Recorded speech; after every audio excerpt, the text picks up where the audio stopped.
அனைவருக்கும் வணக்கம். நான் இந்திய பெண்ணே பாரதி பேசுகின்றேன். உங்களுக்கு வந்து மதுரை மீனாட்சி அவர்களுடைய கல்யாணம் அந்த சம்மந்தமான ஒரு விஷயம் தான் சொல்ல போகிறேன்.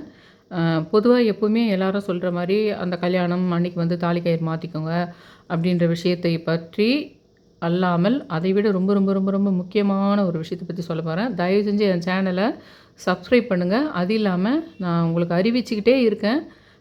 நான் வந்து இன்னும் ஒரு வாரத்தில் எல்லா பாஸ் பட்டன் இருக்குது. ஒரு கிளிக்கு கொடுத்துட்டேனா அதுக்கப்புறம் அந்த மோடுக்கு போயிடும். நான் சொன்னேன் இல்லைங்களா, வெளிச்சம்னு ஒன்றும் உணர்வுன்ற 2 பட்டன் செட் பண்ணியிருக்கேன். மெம்பர்ஷிப்பில் நான் செட் பண்ணியிருக்கேன். அதில் வந்து உங்களுக்கு அந்த பூஜை இதெல்லாம் போட்டிருக்கேன் பாருங்கள். மண்டேலேருந்து சாட்டர்டே வரைக்கும் என்னென்னலாம் உங்களுக்கு சித்தர்கள் கனெக்ட் ஆகுறாங்க, அதே மாதிரி 1ஆந்தேதி மாதம் வந்து தானே, அதுக்கு தமிழ் மாதம் வந்து தானே, அது யார் கூப்பிடணும், அந்த மாதிரி விஷயங்கள்லாம் கூட. அதாவது நீங்கள் நான் பேசுறது ரொம்ப நேரம் பேசுறது பிடிக்காம அப்படி இழுத்து எங்கேயாவது பரிகாரம் சொல்லிக்கிறேன்னு பார்க்குறீங்கள, அதையே நான் ஒரு வீடியோவாக மேக் பண்ணி சனிக்கிழமை போட்டுறேன்னு சொல்லியிருக்கேன். அது ஒரு மாடலாக போட்டேன் நேற்று. அதில் வந்துருக்குது இன்றைக்கி ஏகாதசின்னு. நானே கூட அந்த தம்ப்நெயில தான் பார்த்துக்கிட்டு தான் பண்ணிட்டு வரேன் ஒரு நாளும். இன்றைக்கி ஏகாதசின்னு இருக்குது. அந்த ஏகாதசியில் உங்களுக்கு எப்படி விஷ்ணு சஹஸ்ரநாமம் முடிச்சுட்டு எல்லாம் சொன்னேன் பாருங்கள். அதுக்கு ரிலேட்டடாக ஒரு விஷயம் இன்றைக்கி நடந்தது பிரபஞ்சமாக. அதை நம்ம கும்புறதுனால சிலது நடக்கும், நீங்களும் அதை கவனிக்கணும்னு சொன்னேன் பார்த்தீங்களா. அந்த மாதிரி நான் அதை படிக்கிறதுனால இன்றைக்கி நான் ஒரு இடம் போக வேண்டியதாக இருந்தது. அதை பற்றி அந்த வீடியோவை நாளைக்கு போடுறேன் உங்களுக்கு.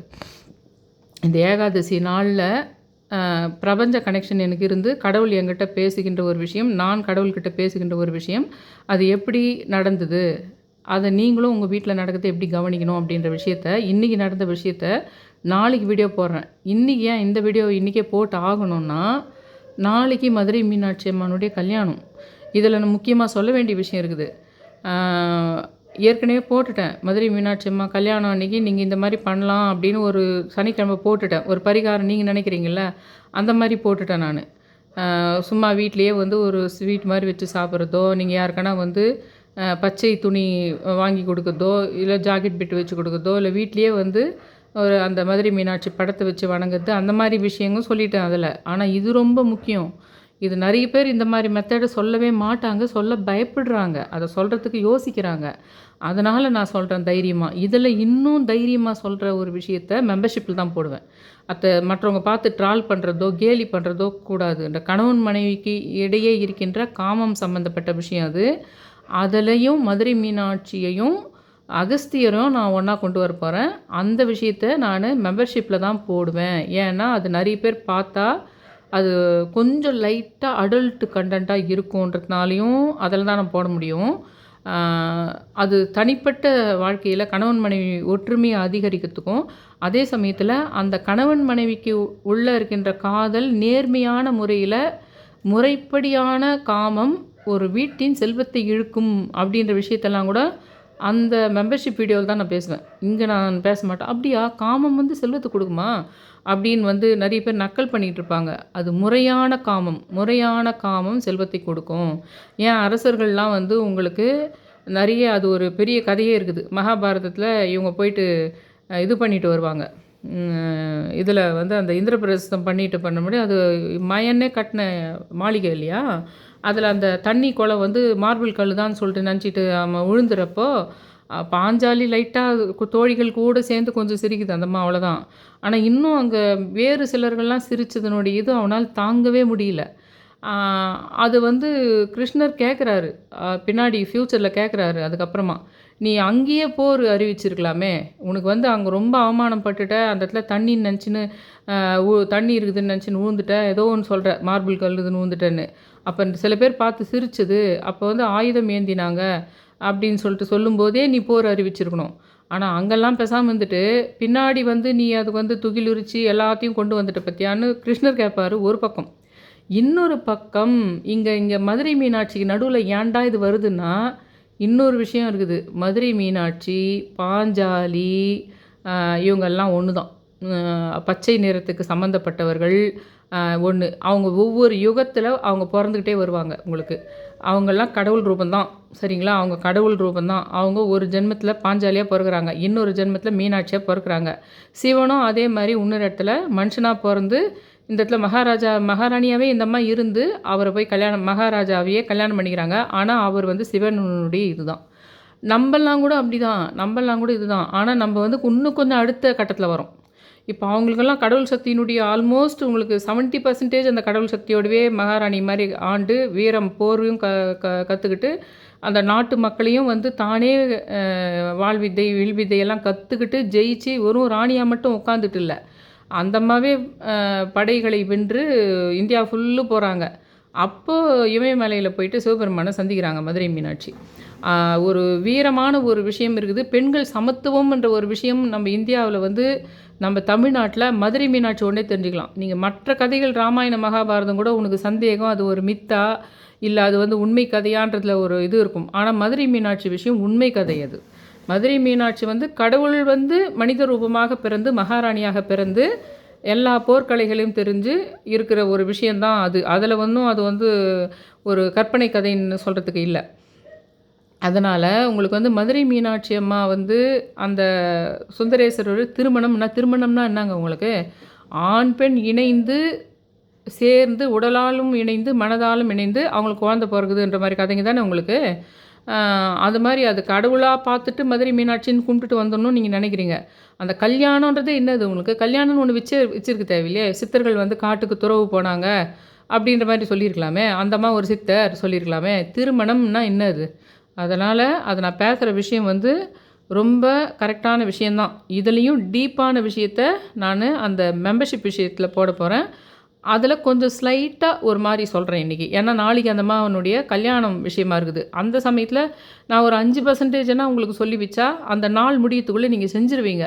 அதனால் சில பலன்கள் உங்களுக்கு கிடைக்கிறதா இருக்கும். மெம்பர்ஷிப்பில் போகிறது அதை நான் தனியாக போடுறேன். எப்படி வந்து ஒரு காமம் வந்து ஒரு முறையான காமம் வந்து ஒரு செல்வத்தை ஈட்டி கொடுக்கும் அப்படின்ற விஷயம்.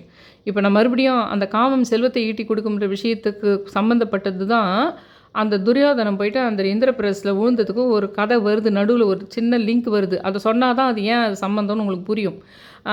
அது சொல்லிவிட்டு அது கிருஷ்ணர் ஒரு பக்கம் பின்னாடி அன்றைக்கே நீ போர் அறிவிச்சிருக்கலாமேன்றது அது ஃப்யூச்சர். ஆனால் வந்த உடனே அவங்க அப்பா கிட்ட திருதராஷ்டிரங்கிட்ட அவர் புலம்புறாரு. யார்? துரியோதனன் புலம்புறாரு. அங்கே நடந்ததை விட இன்னும் கொஞ்சம் எக்ஸாஸ்லேட் பண்ணி வேறு சொல்கிறாரு. அங்கே நடந்த விஷயம் ஒன்று, ஆனால் டைரெக்டாக பாஞ்சாலியே கைக்குட்டி சிரிச்ச மாதிரி வேறு ஒன்று சொல்லுவார். ஆயுதம் ஏந்தினாங்கன்ற கதைங்களெல்லாம் சொல்லுவார். ஆனால் நிறைய இன்னும் சொன்னால் திருதராஷ்டிரனுக்கு செம்ம கோவம் வருமோ அப்படி புனைஞ்சு சொல்லுவான். அத்தை என்னடா இது நம்ம சொல்கிறோம், அந்த நம்மளுக்கு வர அளவுக்கு கோவம் நம்ம அப்பாவுக்கு வரவே இல்லையே அப்படின்னு சொல்லிக்கிட்டே போகிறான் அவனுடைய கோவத்துக்கு பயங்கரமாக. ஆனால் திருதராஷ்டிரனுக்கு என்ன பயம்னா, திருதராஷ்டிரனுக்கு நம்ம தம்பி பசங்க அவங்களையும் நம்ம சமமாக நினைக்கலாம், பாவம்லாம் கிடையாது அவருக்கு. அவருக்கும் தான் பயங்கரமாக ரவுத்தனம் இருக்குது. ஆனால் பிறக்கும்போதே துரியோதனை அந்த உலகத்தையே அழிக்கிற அளவுக்கு மோசம். அந்த அவனை கொன்னே புள்ளான்னு சொல்லுவாங்க எல்லாம் ஞானிகள்லாம். அப்போது அந்த அளவுக்கு இது. அப்போ அவன் பிள்ளை பாசம் இது பண்ணுவான். அதனுடைய விளைவு அப்பப்போ நம்ம இதை கண்ட்ரோலுக்கு கொண்டு வரணுன்றதுக்காக சில அட்வைஸ் பண்ணுவான். இங்கே அரண்மனையில் பெண்கள் நிறைய இருக்கிறாங்க, அவங்க கூடலாம் உல்லாசமாயிறேன், அது ஏன் நீ பார்த்து பொறாமப்படுற?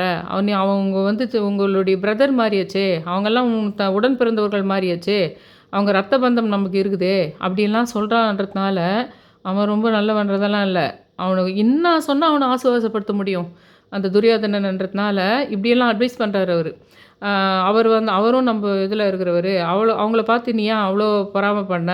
அந்த இந்திர பிரதேசம்ன்றதும் நம்மளுடைய ராஜ்யத்தில் ஒரு பகுதி மாதிரி தான் அது.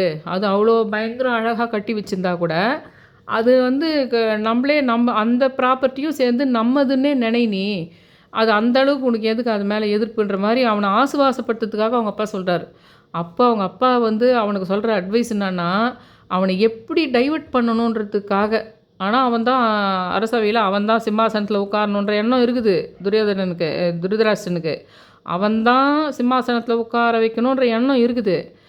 அதுக்கு முன்னாடியே இவன் சண்டை கண்டை போட்டு கொலாப்ஸ் பண்ணுவான் போலுக்குதுன்றது தான் அவருடைய அவங்க அப்பாவுடைய பயம். அதனால் அவனை சீர்திருத்தத்துக்காக என்ன பண்ணுறாருன்னா, அரண்மனையில் நிறைய பெண்கள் இருக்கிறாங்க, அவங்க கூடலாம் நீ உல்லாசமாகிறேன். அது எப்படின்னா அந்த காலத்தில் நீங்கள் புத்தருக்கு கூட நிறைய அவர் துறவரம் போன்றதுக்கு முன்னாடி அவங்க அப்பா சின்ன வயசுலேருந்தே இவர் என்றைக்கு இருந்தாலும் இவர் வந்து சன்னியாசியாக போவார்னு ஒரு முனிவர் ஜோசியம் சொல்லிட்டதுனால அந்த சந்நியாசத்துக்கு போகாமல் இருக்கிறதுக்கு என்னெல்லாம் பண்ண முடியும்னு சொல்லிட்டே அவருக்கு முன்னாடி எல்லா வசதி வாய்ப்புகளையும் அவர் அரண்மனையிலே ஏற்படுத்தி வச்சுருந்தாங்க புத்தருடைய அப்பா. அது புத்தருடைய அப்பா மட்டும் ஏற்படுத்துறதில்ல, மற்றவங்களுக்கெல்லாம் கூட அது வந்து சத்திரியர்களுக்கு வந்து அவங்கெல்லாம் அசைவம் சாப்பிட்லான்றது இருந்தது அந்த பீரியடில். ஏன்னா அது போர் பண்ணுறதுக்கு அவங்களுக்கு பயங்கரமான மசில் பவர் வேணுன்றதுக்கும் அசைவம் சாப்பிட்லான்னு இருந்தது. அதே மாதிரி அவங்களுக்கு நிறைய குழந்தைகள் பிறக்கிறதுக்காகவும் அந்த காமம் வந்து ஒன்றுக்கு மேற்பட்டவர்கள் கூட இருந்தது. ஆனால் இதுக்குன்னே அந்தப்புற பெண்கள்னு சொல்லிட்டு தனியாக அவங்களுக்கு எப்பவுமே ஒரு இது வச்சுருப்பாங்க. அது அவங்களுக்கு ஒரு மாதிரி ஆத்ம பலத்தை கொடுக்கும், அவங்களுக்கு ஒரு மாதிரியான எனர்ஜியை கொடுக்கும் அப்படின்ற மாதிரி ஒரு விஷயம் இருந்தது. இன்னும் சொல்லப்போனால் ஒரு தாந்திரிக் விஷயத்தில் அது ஒரு செல்வ வளத்தை ஈட்டுகின்ற ஒரு விஷயன்ற மாதிரி அவங்களுக்குள்ள ஒரு சில சடங்கு சாம்பிரதாயங்கள் இருக்குது அதுக்குள்ளே. அந்த மாதிரி வச்சு தான் இன்றைக்கும் மகாராஜா டைப்பில் இருக்குது பாருங்கள். கொரியாவோ இல்லை வேறு எந்த கண்ட்ரின்னு எனக்கு ஞாபகம் இல்லை.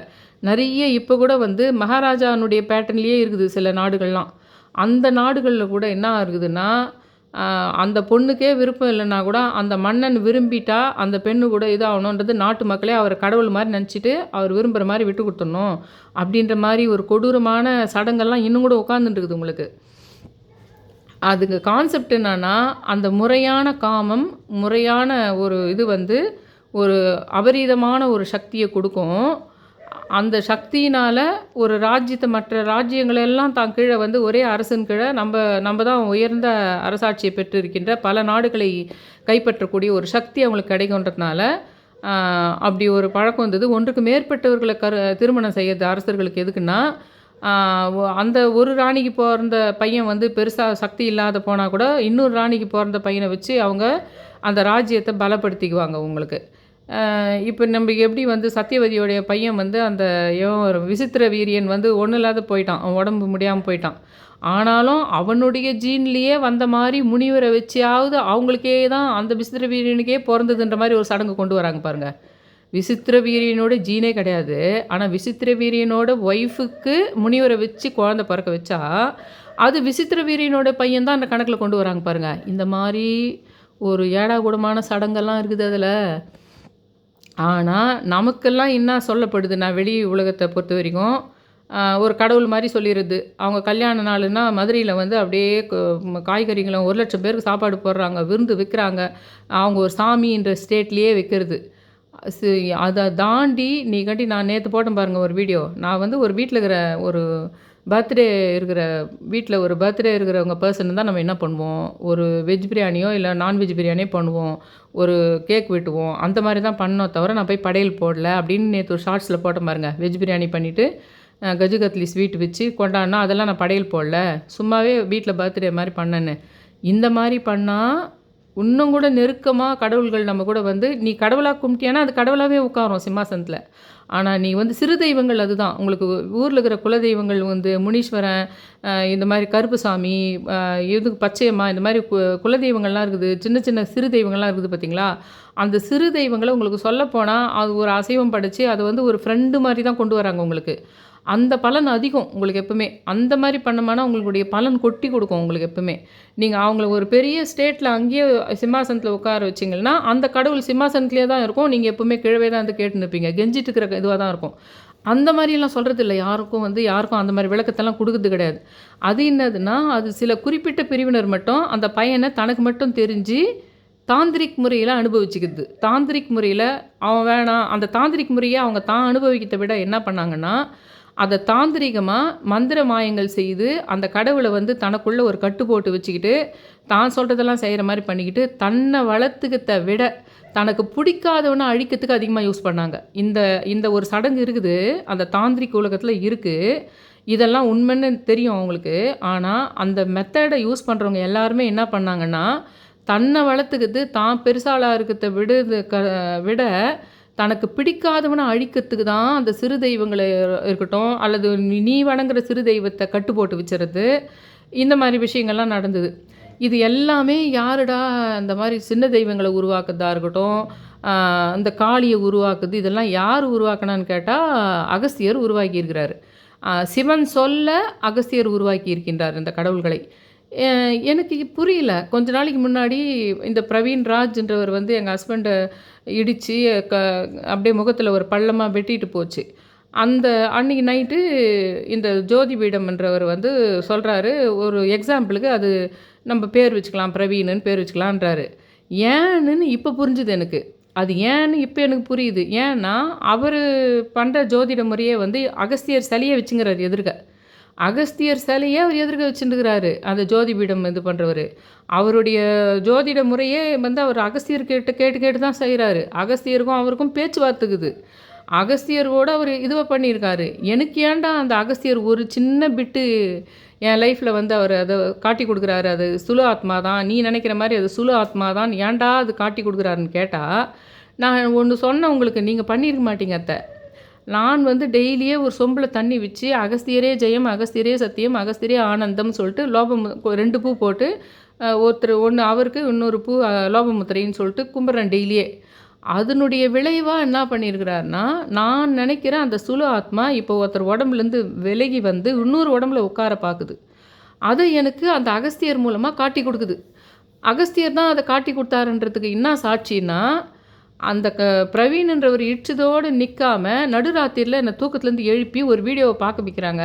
அந்த வீடியோவில் அந்த அகஸ்தியரையே மையமாக வச்சுட்டுருக்கிற ஜோதி பீடத்தில் இருக்கிறவர், இதுக்கு எக்ஸாம்பிளுக்கு பிரவீனுன்னு பேர் வச்சுக்கலான்றார். அப்போ அகஸ்தியர் தான் எனக்கு அதை உணர்த்தியிருக்கணும் அப்படின்னு. இப்போவும் வானத்தில் அந்த சுலு ஆத்மா வட்டமிட்டுக்கிட்டு இருக்குது. எனக்கு ஏன்டா இந்த அளவுக்கு புரிதலெல்லாம் கடவுள் கொடுத்துட்டுருக்காரு, என்ன விஷயம், எந்த சித்தரை நம்ம கும்பிட்டு இந்த அறிவுகள் நமக்கு வந்திருக்க கூடும். கோடிக்கணக்கில் மந்திரம் சொல்கிறதும் தகடுகளை பண்ணுறதும் அதெல்லாம் கூட நம்ம பண்ணுறது இல்லையே. அறிவ மகா கழிவனா 72,000 முறை எழுதியிருக்கோம். ஆனால் எப்படிடா இதெல்லாம் நம்மளுக்கு சாத்தியம்ன்ற போது என்ன ஆச்சுன்னா, இந்த அகஸ்தியர் தான் இதுக்கு காரணமாக இருக்கும். டெய்லி நம்ம அகஸ்தியரை வணங்குது தான் தாந்திரிக்னுடைய இது. உங்களுக்கு எப்படி மச்சமுனி மத்ஸ்யேந்திரர் அந்த அலக் நிரஞ்சன் என்ற ஒரு வார்த்தையை உருவாக்குனார்ன்ற மாதிரியோ, சிவனுக்கு நெருக்கமானவங்க இவங்கெல்லாம், சிவனுக்கு அடுத்த ஸ்டேட்டில் வரவங்க உங்களுக்கு அகஸ்தியர் மச்சமுனி இவங்கெல்லாம். அப்போ அவங்கள வணங்கும்போது என்ன ஆகுதுன்னா, உலகத்தில் 100 பேருக்கு தெரியாத விஷயங்கள்லாம் நமக்கு புரிய வருது அப்படின்ற விஷயம் இருக்குது அதில்.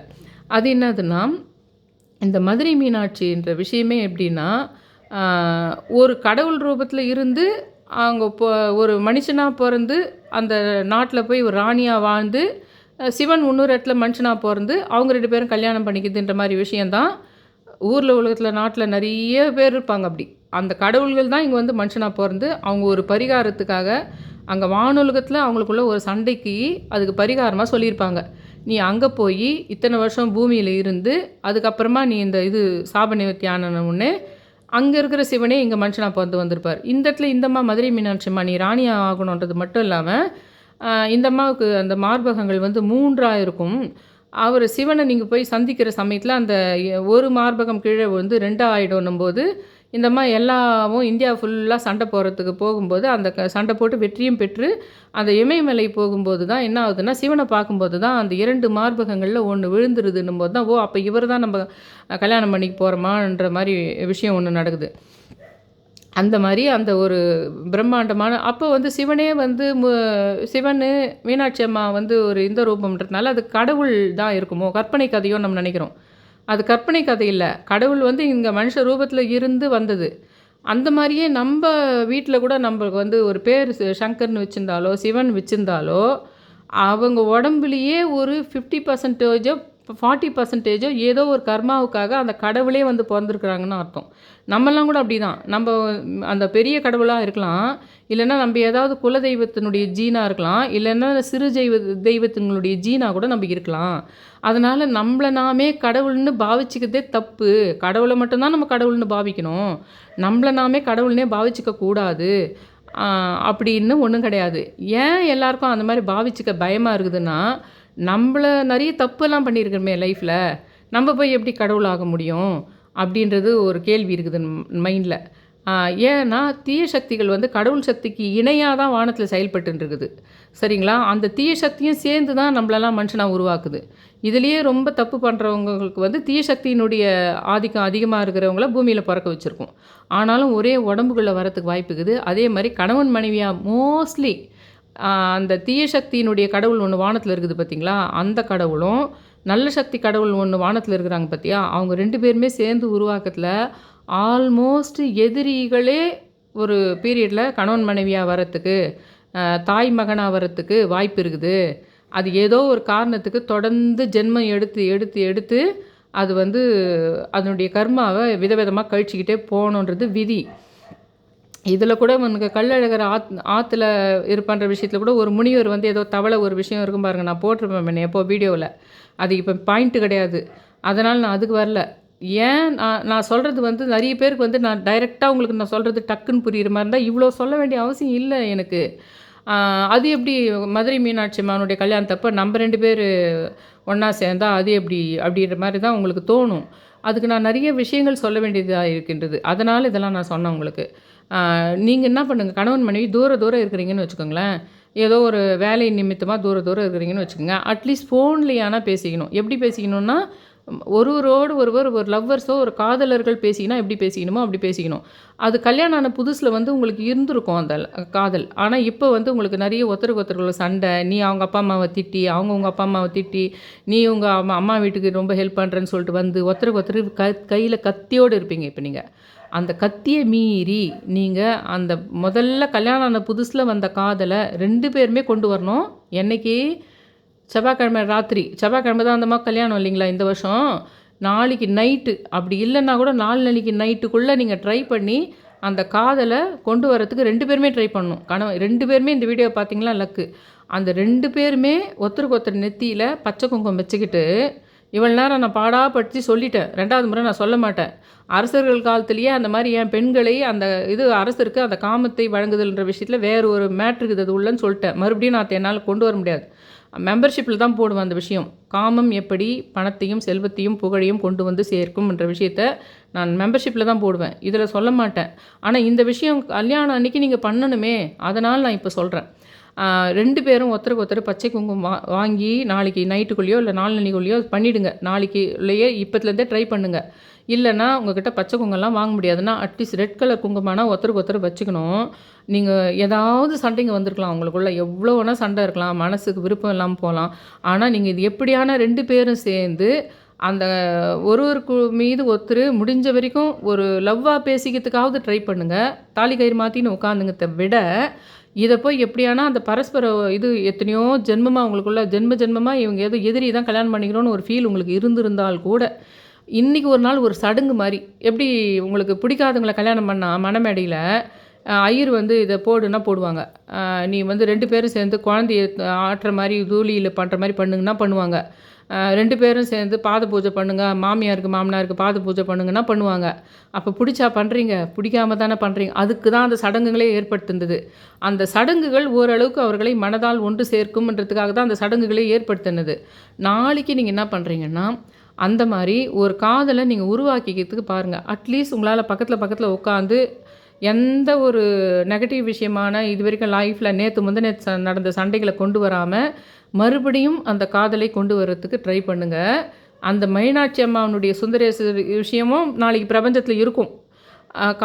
பகல் சமயத்தில் மதுரை மீனாட்சி அம்மா சுந்தரேஸ்வரரை வேண்டிடுங்க. வீட்டில் இருக்கிற படத்தையோ இல்லைனா ஒரு மதுரை இங்கேருந்தே மதுரை மீனாட்சி அம்மா வீடியோவில் பார்த்தா தெரியும், அந்த அம்மா கல்யாணத்தை காமிச்சுட்டு இருப்பாங்க. அதை பார்த்தே வேண்டிடுங்க. வீட்டில் உங்களுக்கு வேணும்னா வடை பாயசம் வச்சு கூட கும்பிட்டுடுங்க. இன்றைக்கி அந்த அம்மாவுடைய கல்யாணம் அப்படின்னு செலிப்ரேட் பண்ணுங்கள். அந்த அம்மாவுடைய கல்யாணம் நம்ம வீட்லேயே ஒரு கல்யாணம் நடக்கிற மாதிரி கூட செலிப்ரேட் பண்ணுங்கள். அதெல்லாம் பண்ணுறீங்களோ இல்லையோ, ஆனால் உங்களுக்கு ஒரு வேலை வெளியில் போயிட்டு எங்கன்னா சாப்பிட்டா, வெளியில் போய் எங்கன்னா ஒரு இது மாதிரி ஒரு நல்ல ஹோட்டலுக்கோ ரெஸ்டாரண்ட்டுக்கோ போனால், இல்லை பீச்சுக்கு போனால், இல்லை பக்கத்தில் இருக்கிற ஆற்றங்கரைக்கு போனால் உங்களுக்கு ஒரு வேளை அந்த மைண்டு மாறும், அந்த ஒரு உணர்வு உங்களுக்கு வரும்னா நீங்கள் வீட்டில் வடை பாயசம் செய்யாதீங்க. அதை பண்ணுங்கள். முதல்ல 2 பேரும் மனசால இணையத்துக்கு நாளைக்கு நைட்டுக்குள்ளே ட்ரை பண்ணுங்கள். உங்களால் முடியவே முடியலன்னா அட்லீஸ்ட்டு நாளைக்கு உள்ளாவது அதை எப்படியாவது அந்த மைண்டை கொண்டு வந்து முடிஞ்ச வரைக்கும் மனதால் இணைய பாருங்கள். இப்போ ஏன் அப்படி சொல்கிறேன்னா, இப்போ ரொம்ப சண்டையாக இருக்கும், இல்லை ஏஜ் வந்து உங்களுக்கு ரொம்ப ஏஜ்டாக கூட ஆகிட்டு இருந்திருக்கலாம்.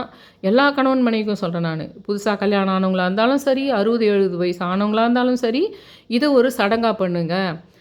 வீட்டில் எதனா கிரகப்பிரவேசம் வந்தால், இது வந்தால் 60 வயசாக இருந்தாலும் 70 வயசாக இருந்தாலும் வீட்டில் காது குத்து வளைகாப்புன்னா ஒரு சடங்காக என்ன வயசானாலும் பண்ணுறீங்கள, அந்த மாதிரி கணவன் மனைவியாக நீங்கள் இருக்கிற பட்சத்தில் இந்த வீடியோவை நீங்கள் பார்க்குற பட்சத்தில் இதில் உங்கள் கணவனோ அல்லது மனைவியோ இந்த வீடியோவை பார்க்காத பட்சத்தில் அவங்களுக்கும் அனுப்பி நீங்கள் 2 பேரும் அந்த மனசை ஒன்றா கொண்டு வந்து ஒருத்தருக்கு மேலே அட்லீஸ்ட் உங்களுக்குள்ள அந்த காதலை நீங்கள் உருவாக்க முடியல, அந்த காதலை உங்களால் பற்ற வைக்க முடியலன்னா கூட ஒரு ஃப்ரெண்டாவது மாறுங்க. ஒரு பகை போல போயிடுச்சு இல்லைங்களா இத்தனை நாளா யாராருக்கெல்லாம். அட்லீஸ்ட் ஒரு ஃபோன் கால்லையாவது தூரம் இருந்தீங்கன்னா, இல்ல வந்து ஒரு டைவர்ஸ் வரைக்குமே போயிடுச்சுன்னா கூட, நாளைக்கு ஒரு நாள் மட்டும் அந்த பழைய காதல அந்த துருப்பிடிச்ச இதுவ தட்டி எடுத்து கொஞ்சம் 2 பேருமே அத ட்ரை பண்ணி ஒருத்தருக்கு ஒருத்தரு பச்சை கலர் குங்குமம் மாற்றி மாற்றி வச்சுக்கோங்க. அப்படி தூரம் இருந்தீங்கன்னா சும்மாவே நீங்களே எடுத்து பச்சை குங்குமம் வச்சுக்கோங்க. அது இல்லைன்னா சிவப்பு கலர் குங்குமம் வச்சுக்கோங்க. 2 பேருமே பச்சை கலர் ட்ரெஸ் போட்டுங்க. ஹஸ்பண்ட் அண்ட் ஒய்ஃப் 2 பேருமே பச்சை கலர் ட்ரெஸ் போட்டுங்க. நீங்கள் இப்போ தான் கல்யாணம் ஆனவங்களா இருக்கலாம், இல்லை உங்களுக்கு 70 வயசு ஆயிருக்கலாம், எது வேணா ஆயிருக்கலாம். இந்த வீடியோ பார்த்துங்கிறவங்க எல்லாருக்கும் அதே மாதிரி நிறைய பேருக்கு இந்த வீடியோவை நீங்கள் ஷேர் பண்ணுறீங்க. உங்களுக்கு தோணுச்சானா, யாருக்கெல்லாம் இதை ஷேர் பண்ணலான்னு உங்களுக்கு தோணுச்சானா அவங்களுக்கும் ஷேர் பண்ண வைங்க. பண்ணி வச்சு நீங்களே இதை சொல்லிவிடுங்க. இதில் நான் என்ன சொல்லியிருக்கணும், மற்ற கதையெல்லாம் சொல்லலைன்னா கூட இப்போ நான் சொன்ன கதையை வரைக்கும் ஒரு அம்மா பொண்ணுக்கு அனுப்பலாம், ஒரு அம்மா பையனுக்கு அனுப்பலாம். அந்த மாதிரி கூட நீங்கள் இதை வந்து அனுப்பி மற்ற கதையெல்லாம் சொல்லாமல் இந்த மாதிரி பண்ணிக்கிட்டு அந்த விஷயத்தை மட்டும் நாளைக்கு ஈவினிங்குள்ளே நீங்கள் அந்த மனசை வந்து கொண்டு வந்துட்டு 4 நாளைக்கு மறுபடியும் சண்டை போடுங்க. 4 நாளைக்கு மறுபடியும் நீங்கள் வேணுன்ற அளவுக்கு எந்த அளவுக்கு வேணால் சண்டை போட்டுங்க. ஆனால் நாளைக்கு ஒரு நாள் இது நிகழ்ந்து விடணும். முடிஞ்சால் உங்கள்கிட்ட வந்து வீட்டில் பிரிண்ட்டு போட்டு வச்சுட்டுருக்கிறேன் நான் கிளி இதுவை. பிரிண்ட்ரு வீட்டில் இருக்கிறதுனால கிளி பொம்மையே உங்களால் வாங்கிக்க முடியும். இந்த 1ஆம் தேதிக்குள்ளேயே கூட நீங்கள் கிளி பொம்மை வாங்கலான்னு வச்சுங்க. மே 1ஆம் தேதிக்குள்ளேயே கூட நீங்கள் கிளி பொம்மை வாங்கலாம். இல்லை ஆல்ரெடி உங்கள் வீட்டில் ஏதாவது கிளி பொம்மை இருந்துதானா, அந்த இரவு முடிந்தால் உங்களால் வந்து உடலால் இணைய பாருங்கள்னு சொல்கிறேன் பார்த்தீங்களா. அப்போது மதுரை மீனாட்சி அம்மாவை நினச்சி அந்த கிளிய பொம்மையை அந்த ரூம்குள்ளேயே வச்சுக்கோங்க. அந்த ரூம்குள்ளேயே அதை வச்சுக்கோங்க அப்படின்னு சொல்கிறேன். நான் சொல்கிற விஷயம் முடிஞ்சால் உடலால் இணைய பாருங்கள்ன்றது தான் ரொம்ப அற்புதமான விஷயம். அதுக்கு மறுநாள்லேருந்து உங்களுக்கு தேவைப்பட்டால் சண்டை கூட போட்டுங்க, நான் வேணான்னு சொல்ல. இந்த ஒரு விஷயம் ஏன்னா இது யாரும் சொல்ல போகிறதில்ல. சொன்னால் நல்லா இருக்குமோ நல்லா இருக்காதோன்னு தோணும் எல்லாருக்கும். அந்த அகஸ்தியர் சம்மந்தப்பட்ட ஒரு விஷயம் இருக்குது. அகஸ்தியர் காளியை உருவாக்குனார்ன்ற மாதிரி, சிறு தெய்வங்களை அகஸ்தியர் உருவாக்குனார்ன்ற மாதிரி என் விஷயத்தில் நான் டெய்லி கும்புறதுனால அந்த பிரவீன்ராஜ் விஷயத்தில் வந்து எனக்கு மறுபடியும் அந்த சுலு ஆத்மா உடலை விட்டு வெளியே போகுது, இன்னொரு உடம்புக்கு போகுதுன்றதெல்லாம் எனக்கு காட்டி கொடுக்குறாரு அகஸ்தியர். அந்த அளவுக்கு அவர் தாந்திரிக் கடவுள்ன்று. அப்போது இந்த மதுரை மீனாட்சியையே அந்த சிறு தெய்வமாக மாற்றி நமக்கு கேட்டதெல்லாம் வணங்குற மாதிரி நம்ம எப்படி அகஸ்தியரை கும்பிடலாம், அந்த மாதிரி விஷயத்தையும் நான் வந்து தனியாக ஒரு பொதுப்பணியான வீடியோவாவோ அல்லது அந்த மெம்பர்ஷிப் வீடியோவிலையோ நான் போடுவேன். அகஸ்தியர் வந்து எப்படி காளியை உருவாக்குனார்ன்ற மாதிரியே மதுரை மீனாட்சியும் நம்மளுக்கு ஒரு சிறு தெய்வம் மாதிரி மாற்றி அந்த மாதிரி நம்மளுக்கு ஹெல்ப் பண்ணுற மாதிரி பண்ணுறதுக்கு அகஸ்தியர்கிட்ட எப்படி கேட்கணுன்ற மாதிரி வீடியோலாம் நான் அப்புறமா போட போகிறேன். சொல்ல வேறு சொல்லிட்டு இருக்கிறேன். தெரிஞ்ச மாதிரி நான் ஒரு நாளைக்கு சித்திரத்தை போடுவேன், இன்னொரு நாளைக்கு தான் அந்த லா ஆஃப் அட்ராக்ஷன் நம்பர்ஸ் எழுதுறதெல்லாம் போடுவேன்னு சொல்லிகிட்ருக்கேன். நான் இன்னும் அந்த விஷயத்தை ப்ராசஸ் ஸ்டார்ட் பண்ணல. ஆனாலும் நாளைக்கு அந்த அம்மாவுடைய கல்யாணன்றதுனால இதை முக்கியமாக சொல்லணுன்றதுனால சொல்கிறேன். இது நான் சொல்கிற விஷயத்தினுடைய ரொம்ப தாத்பரியத்தை புரிஞ்சவங்களாக இருந்தால் இதை நீங்கள் செய்வீங்கன்னு நான் எதிர்பார்க்குறேன். உங்கள் வாழ்க்கை மாறும். நீங்கள் கணவன் மனைவி சேர்த்து வைக்கிறதுக்காக நான் சைக்கலாஜிக்கலாக பேசுகிறேன்னு நினைக்காதீங்க. அந்த விஷயம் வீட்டுக்கு காதலை மட்டும் கொண்டு வராது, அந்த விஷயம் வீட்டினுடைய செல்வத்தையும் கொண்டு வரும். எந்த வீட்டில் வந்து அந்த காதலோடு அந்த வீட்டில் வந்து சில விஷயம் நடக்குதோ அந்த வீட்டில் எப்போவுமே செல்வம் பெருகும். அதனால்தான் மகாராஜா அவங்க அந்த மாதிரி நிறைய வந்து கணவன் மனைவி ஒரு ஒய்ஃப் இல்லைனாலும் இன்னும் ஒய்ஃபுங்களை நிறைய இது பண்ணிடுறது. ஆனால் நாட்டு மக்களை பொறுத்த வரைக்கும் ஒருவனுக்கு ஒருத்தையும் தான் வச்சுருந்தாங்க அவங்க. ஆனால் அரசாள்ற விஷயத்துக்கு நாட்டையே ஆளணும், பல நாடுகளை வெல்லணுன்றதுக்காக தான் அது அவங்களுக்கு நிறைய அந்தப்புறத்து பெண்கள்னே உருவாக்கி வச்சு ஒன்றுக்கு மேற்பட்ட திருமணங்கள் நிறைய வாரிசு கொடுக்கும். அந்த வாரிசு மூலமாக ஒருத்தன் ஜெயிக்கலைன்னா கூட இன்னொருத்தனை கொண்டு வரலான்றதுக்காக அரச விஷயத்தில் அவங்க அப்படி வச்சாங்க. ஆனால் நம்ம தனிப்பட்ட மனித வாழ்க்கையினுடைய விஷயத்தில் ஒருவனுக்கு ஒருத்தி விஷயத்துலேயே அதை நம்ம கொண்டு வர்றோம். அது ஒரு மேஜிக்.